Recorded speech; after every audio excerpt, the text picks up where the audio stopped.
Hi,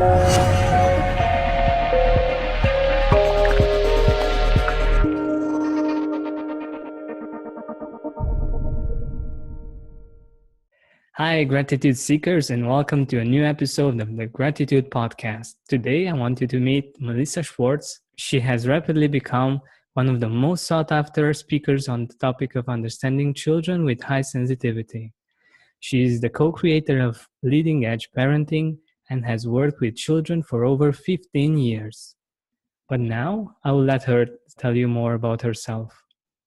Melissa? Thank you so much for having me today. I am so thrilled to be here. I am an author, I'm a speaker, and a coach for parents and highly sensitive children.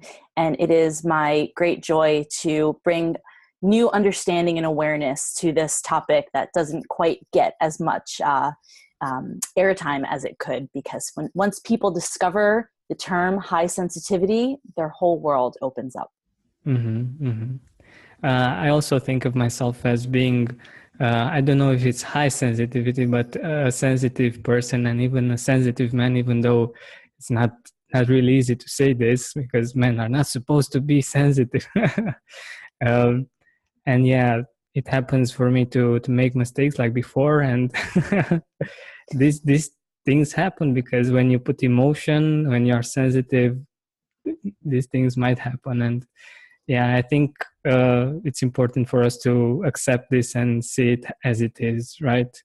Absolutely. And, you know, the whole point of your podcast, I love this idea of finding gratitude. And once you discover the gifts that come with being highly sensitive, then you can really live in deep appreciation for the way that you were hardwired to experience life. It's not easy, but once you shift the way that you think about sensitivity, then life becomes really, really wonderful. Yeah, I totally agree. Because once we accept ourselves and not criticize ourselves, we get to appreciate ourselves more and the world around us more. Absolutely. And one of the other things that I love to say about high sensitivity is people who are highly sensitive experience a broader range of emotions. So while they feel really low lows and sadness and depression feels much bigger, they also feel really high highs and joy and ecstasy. And, you know, a highly sensitive person, like I live in San Diego at the beach. I'm moved to tears on a regular basis watching the sunrise or the sunset or seeing a seagull fly over me. And most people, you know, people who are not highly sensitive don't experience that kind of deep joy on a regular basis. So there is something really special about having this hardwiring and moving through life in this way. Yeah, that's wonderful. And I agree with this totally, because I have been for a while, I try to numb down my feelings so I can get over things easier. And I'm sure I'm not the only one that does this or have done that in the past. And I've also seen this happen, like when I didn't feel the lows as harsh as they might have been, the highs weren't as high as they could, as they were. Yeah. So yeah, I think it's awesome. So the first thing that I want to ask you about, Melissa, is what is your favorite gratitude quote and why? Yeah, I love this question.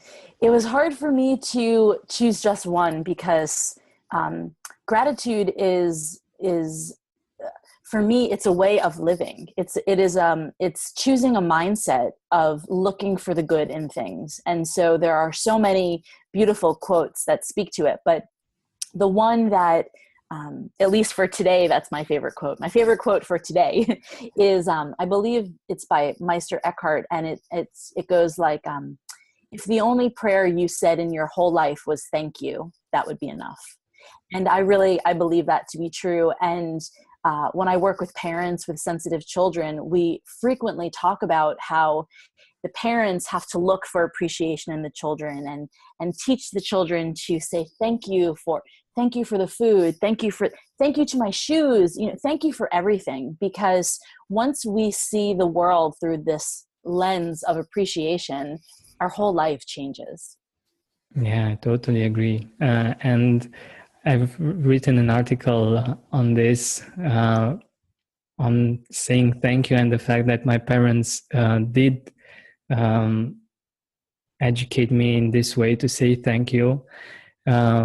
What they missed, in my opinion, is, and I'm sure I'm not the only one in this situation also, is that they weren't able to teach me how to feel grateful as I'm saying the words, because many times I was saying thank you because this is how you need to behave in society. And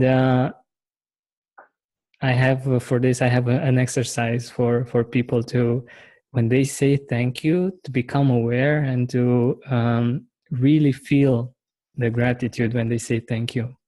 And I myself have done this, and it's really beautiful. It really shifts your perspective and your emotions regarding saying thank you. Yeah, absolutely. I love that. One of the games that I encourage parents to play with their children is, so if you went to a playground, for example, when you leave the playground, say, thank you, slide. It was so much fun sliding down. Thank you, sandbox. I loved digging in. And that way, as you give the reason why you're so thankful, it really amplifies the emotion inside, and it helps you remember, oh yeah, that was so much fun. I loved swinging on the swings. I can't wait to come back and do it again. Thank you, swings. Thank you for letting me float in the sky. And I really believe that when we get those messages as children, then we grow into adults who are naturally grateful and move through life really feeling appreciation, as you said, internally, not just externally, because it's the way that we're supposed to behave. Then we really embody that gratitude, and we just feel so good, especially as a sensitive person. I like to say, the better you feel, the better you feel. The more gratitude you feel, the easier it is to feel grateful about things. So it becomes a self-fulfilling prophecy. Yeah, I totally agree, because you tend to see the things that make you feel more grateful more often, and instead of seeing the other things that might make you sad, you see and you enjoy the things that, because you cannot, at any point in life, you can think about things that make you sad, or things that make you happy and that make you feel grateful. So it's actually a choice. And if you Yes. choose to look more in the direction of the things that you're grateful for, yeah, life gets much better and much more beautiful. So what I also wanted to ask you, Melissa, is what do you do when it's hard to be grateful? Well, I allow myself to have those moments, because there are some times where it's hard to be grateful. There are some times where you find yourself in a situation where you should be grateful, but you just can't get there. And one thing that I've learned is that I don't want to judge myself in those moments, because then I feel even worse. And so in the times when I'm struggling to feel grateful, I give myself a pass and I let myself be easy. And usually it moves pretty quickly in that case. I also like to look for simple things to be appreciative for, like being able to breathe. I think that that's always a really good one to come back to. And that's why meditation is such a powerful tool, because even when it feels like there's nothing to be thankful for, there's nothing to appreciate, you can always appreciate the breath and the movement of your body. Sometimes when I'm sick and I have a cold and it's hard to breathe through my nose, I think to myself, I wish I could just breathe easily. And those are the kind of moments that remind me that I can find gratitude in really the very simple things that typically I take for granted, that I don't even, it's rare that I appreciate that my legs work until, I see somebody in a wheelchair, or I see somebody on crutches, and I think, wow, I'm so lucky that that I can move easily. So in the moments when I'm struggling, I try to be easy and then look for something really simple to focus my attention on, whether it's the sky or the ground beneath me or my breath, the simple things that never go away, that are always there to help me come back to myself. Yeah, that's very beautiful. I also do this. I understood at one point that we usually feel grateful when we see contrast or when we experience contrast.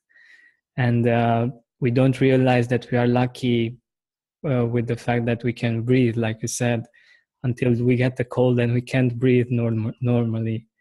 And you can do this. You don't need to have a cold in order to feel grateful that you breathe. You can think of the time that you had the cold, and you can feel grateful that you are healthy now and you can breathe normally. And that's amazing. And that you can do things. Because when you are sick, you lie in bed and you think, oh my God, how many things I would do. And when you are able to do all the things that you want, it's like, okay, it's just another day. Exactly. And yeah, I also believe that this exercise, when you see someone that has a problem like missing a leg or something like that, to feel compassion for that person, but also to be conscious of the fact that you are fortunate enough to have both legs, and the fact that you can walk, and that's the fact that you're actually having a gift that you can enjoy. Yeah, for me, the common denominator in everything we're talking about is really choosing your perspective and making a deliberate choice to change your attitude. And so many people like to blame their attitude on external circumstances. And what I've realized, especially because I am also highly sensitive, is that if I do that, life sucks. It just feels miserable, and I feel like I'm a victim to the world, and I feel totally disempowered. And I know that I can find my personal power. I can control the way that things unfold in my life by shifting my attitude and making a choice to look for the good. I remember being on a bus one time, and on one side of the road was the ocean, right? The beautiful Pacific Ocean that we have here in California. And on the other side of the road was all of this trash and garbage. And at first I was so angry. Who would litter here? It's such a beautiful place. And then I said, Melissa, you don't have to look at the trash. You can look out the other window. I have the choice of where I focus my attention. And it's not to ignore that there's garbage, but it's to shift to appreciation of the beautiful ocean and wanting to keep it clean and keep it a place for the animals, and focusing on what I want rather than what I don't want. I think that that's really, for me, why gratitude is so important, is because it's making a deliberate choice about where I want to focus my attention. And to me, it's like, if you put on a television or a radio or a podcast, somebody who's listening to this podcast made a deliberate choice to tune into something that is uplifting and feels good. They could choose to put on a podcast that talks about, the woes of the world and all of the trouble that's going on. And I'm not saying that those things don't happen. They do happen. But I also know that the way that I impact the world, the way that I bring positive change, is by focusing on the good stuff and being a force of positive in the world, rather than just looking at all of the negative things that are going on, because all I'll do is amplify that. And I want to amplify the good. I want to help people find reasons to be appreciative and thankful and grateful for being alive. And so that's really why I know that I always have a choice in the way that I choose to think about things. And it just feels so much better to live in gratitude. It feels good. It's not, just of the external stuff, but it doesn't feel good to go through life complaining and looking at everything that's wrong. It feels so much better to focus on what is working and what is good and what is positive. So for me, gratitude is really, it's a conscious choice. And some days it's really hard to make it. But that's why we start with the small things, right? Like the breath, or appreciating your body, or the solid ground under my feet. Some days that's all I can find appreciation for, and that's okay. Because most days it's much easier to focus on the good and really find things to be grateful for. Exactly. Yeah.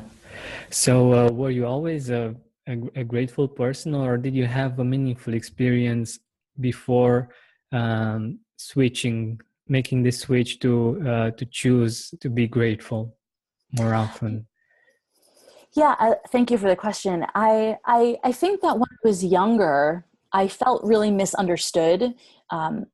My parents, who are wonderful and loving and well-intentioned, and in fact, I work with my mom now. I don't think that they really understood me, because I am highly sensitive and I'm quite intense. And I can imagine that as a child, I was really challenging. And so I would say it was probably somewhere when I was in high school or college. I was introduced to a really wonderful teacher, Esther Hicks, and she teaches the art of appreciation. And once I learned from her that focusing on what you want, focusing on what feels good, brings more of that into your life, everything changed for me, because it was almost like I knew too much to go back. It was like in the Matrix, like I took the blue pill and now I knew what I knew. And so if I wasn't grateful and things went wrong in my life, I felt like it was my doing. And when I was grateful and appreciative and things went well in my life, it was my doing.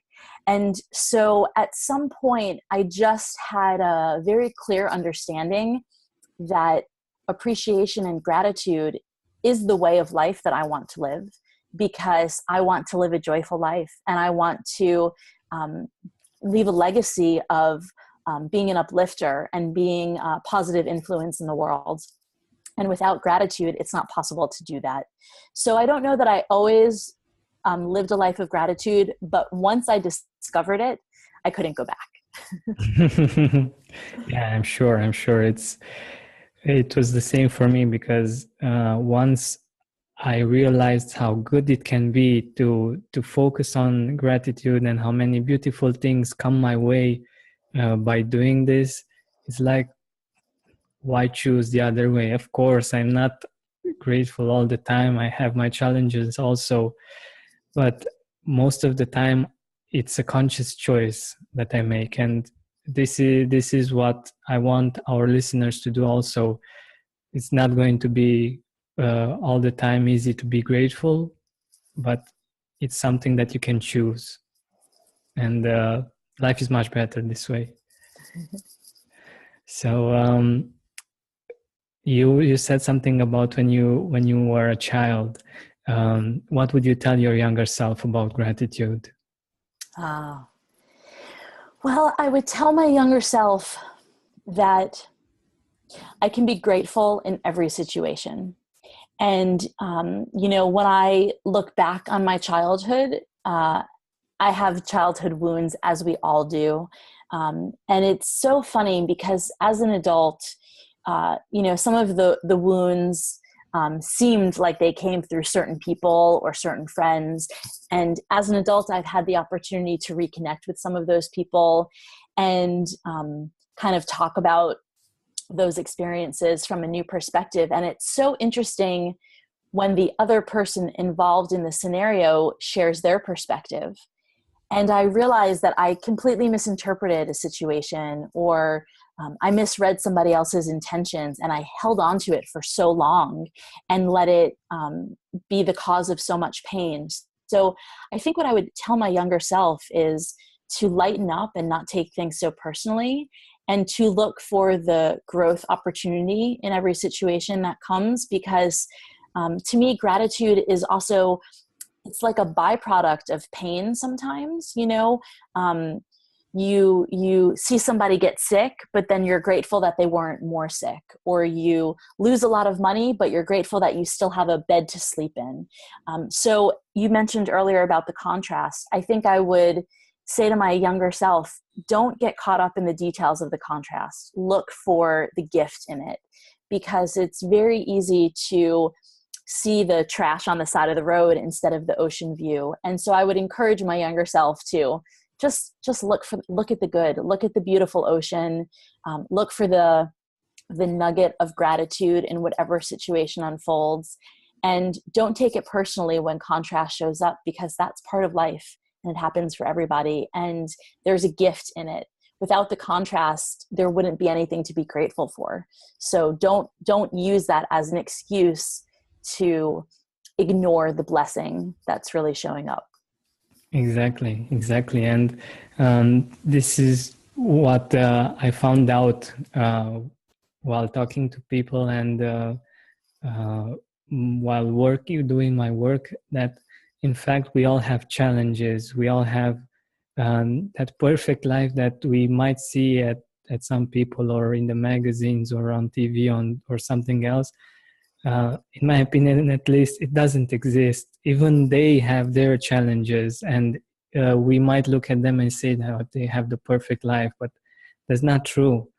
And even if you get to a certain point in life where you are successful, when you have money, you have fame, things like that, you might be happier because you have those things, but you still have challenges. It's not something like you get to a point when you're successful and you everything is perfect from then on. It's still a conscious choice to be happy and to feel grateful in those situations. This is what I believe. I don't know what's your perspective on this. Yeah, I agree completely, because even if you have a successful job and money and all of the things that look like they make somebody happy, those things can all be lost. There are no guarantees in life. And, you can have lots of money in the bank and then the economy crashes and you lose it. So to me, it's a much more sound investment to invest in your emotional well-being than in your physical circumstances, because those are transient. Those can always change. But somebody who lives in gratitude can get through anything. It makes me think about Nelson Mandela, who spent all of these years in prison and then came out of prison and actually brought his captors into his cabinet when he was in office.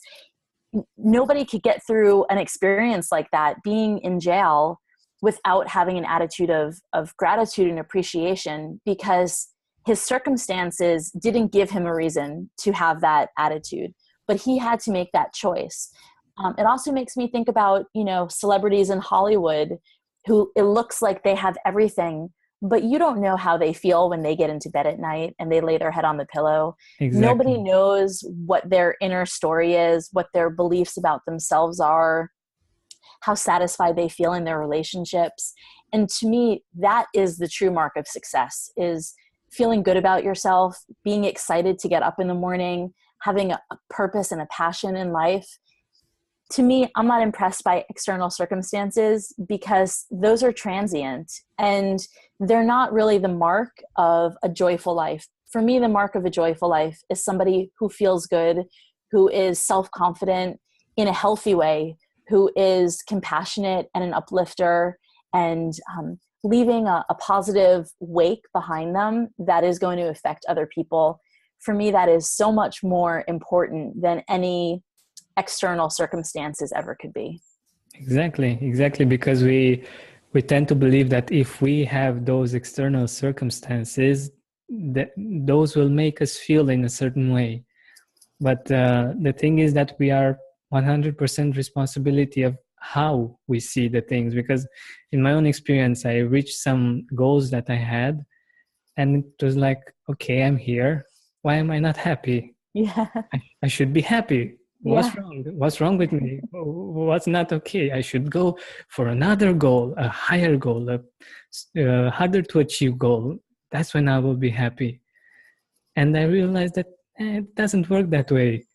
And it's not always that easy. It's like if I don't make a choice to enjoy the road until getting to the goal, that if I don't enjoy the moments that I have until then, that reaching the goal is not something that can bring, like I thought at one point, that it's success. It's something that once you get there, everything is perfect, everything is lined up, you're only happy every day. You just wake up and you're happy and smiling, and you don't have to do anything to get into that state. Everything is perfect. And I think this is how success is sold, generally speaking. And I don't believe that. Well, one of my recent guests on the Gratitude podcast, Nikki Pava, said that success is actually a day-by-day process. Actually, it's something you choose every day, and you do something for every day. And it's more regarding the feelings that you have, rather than the external success that you might have. Absolutely. I agree completely.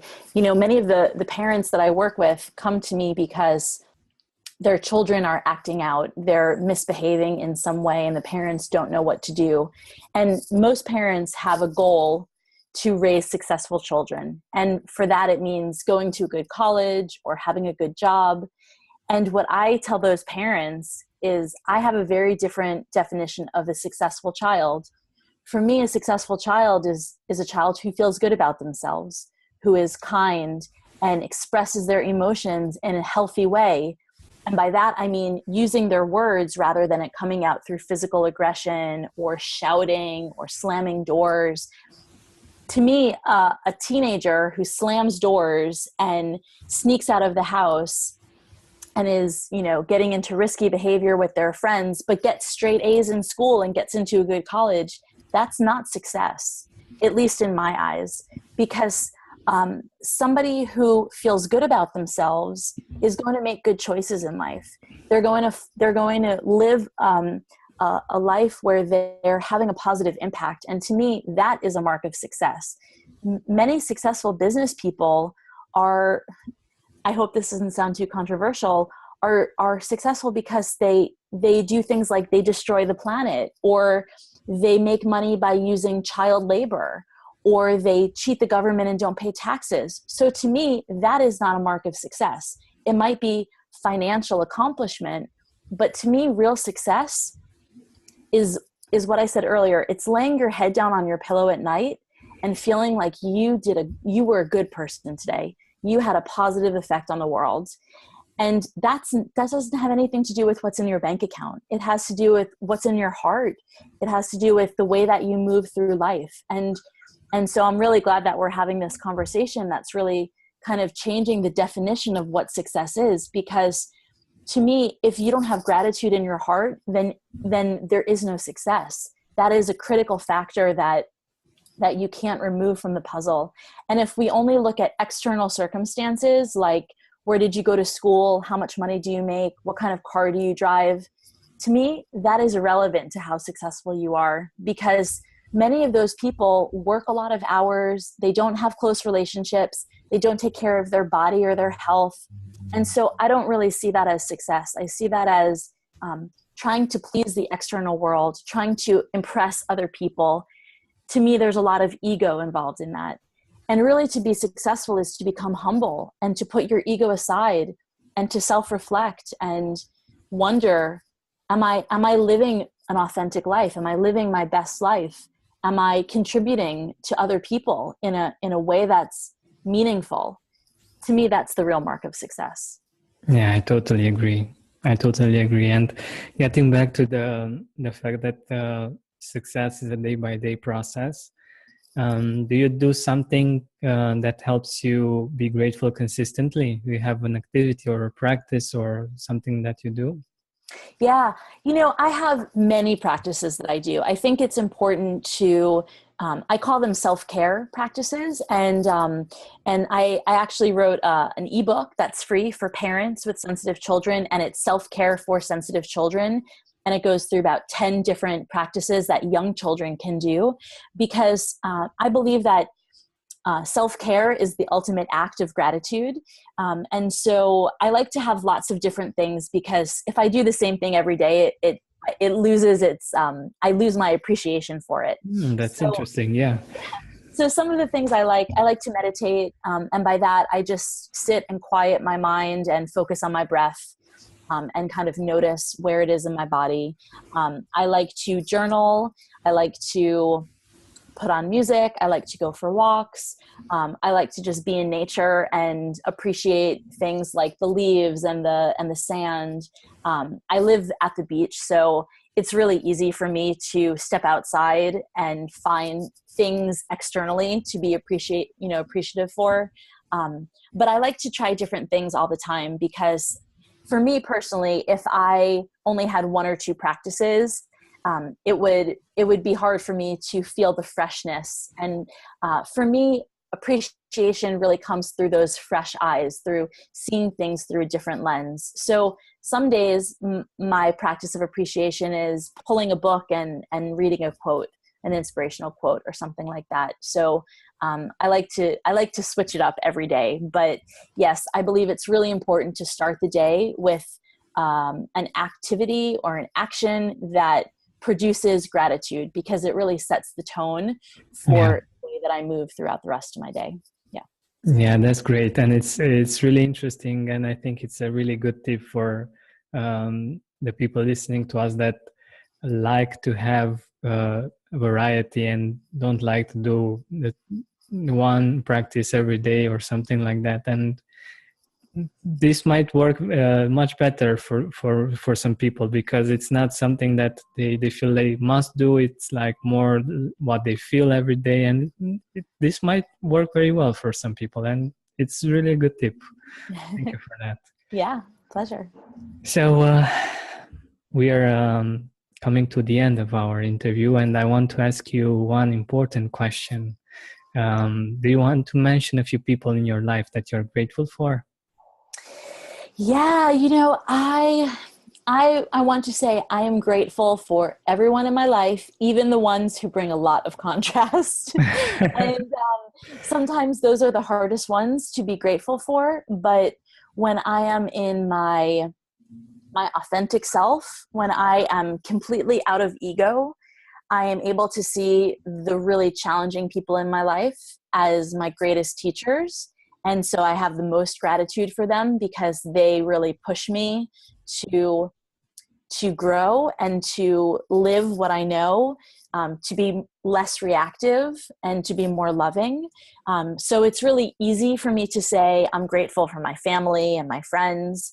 But the people that I really want to honor in this case are the ones that are really challenging, the people that trigger me and make me angry and reactive, because those are the people that give me the most opportunity to become my truest self and grow into the best version of who I am. Awesome. That's really a good shift, because people usually think about the close persons that they have, like family and friends, like you said, and it's really interesting to focus on the people that actually don't come up in your best thoughts, and to feel grateful for them, and for the fact that they have a lesson for you. They have something that you need to learn, and you can grow by doing this. Actually, it's like, yeah. And the people that are easy to appreciate, those people don't push me in the same way. Of course, it's wonderful and important to have those safe relationships, but those aren't where I feel myself really pushing the limits. It is really the challenging people in my life that push me to those limits, and are probably the greatest catalysts for my growth. So for today, those are the ones that I'd really like to honor. Awesome. Perfect. Yeah. So, do you have a book or some books that you want to recommend? Yeah. Yeah. So my mom and I actually wrote a book. It's called Authentic Parenting Power.